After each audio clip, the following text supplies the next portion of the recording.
The Perfect Find. And if you've read Tia Williams' other books before, this is one you'll like. I thought the epilogue bugged me a little bit there, but I overall like this book. It's a nice, fun romance. It has some interesting characters to it. And I especially like the character of Jenna and how at 40 she's starting her life over from scratch, beginning at the top. Now she's back at the bottom again, having to start over. And at 38 years old, I've had to do that a couple times so I could relate. I do think Tia Williams has some better books like 7 Days in June, but I overall liked The Perfect Find and thought it was a nice, fun romance. Nightshade is a good book. It's more of a pleasure read than anything else, but I thought it was a good mystery thriller type book with interesting character. It was engaging, easy to get through, and I thought it was overall good. More of a pleasure read than anything else with some noir, but I liked it overall.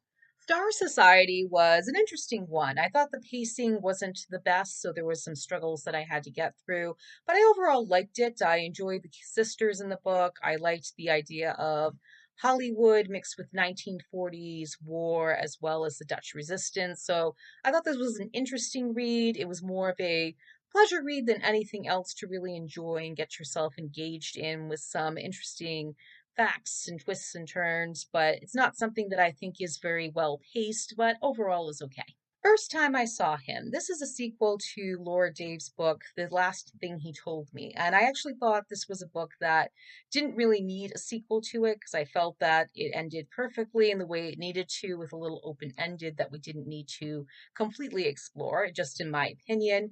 But I overall thought the sequel was decent, not perfect, but decent. I liked getting involved in Hannah's world again. And if you liked the previous book, you'll want to pick this one up just to see and explore.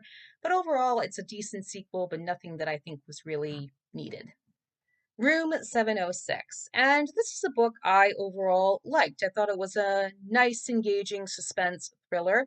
It was an interesting part of a woman and her secret affair ending up in this hotel where their usual tryst is interrupted by getting a hotel taken over by violent people.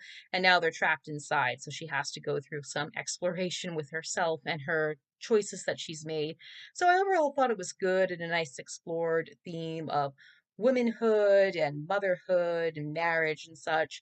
But I overall think it's more of a pleasure reading for suspense thriller lovers. So I think it's something that I would recommend if you're interested in that.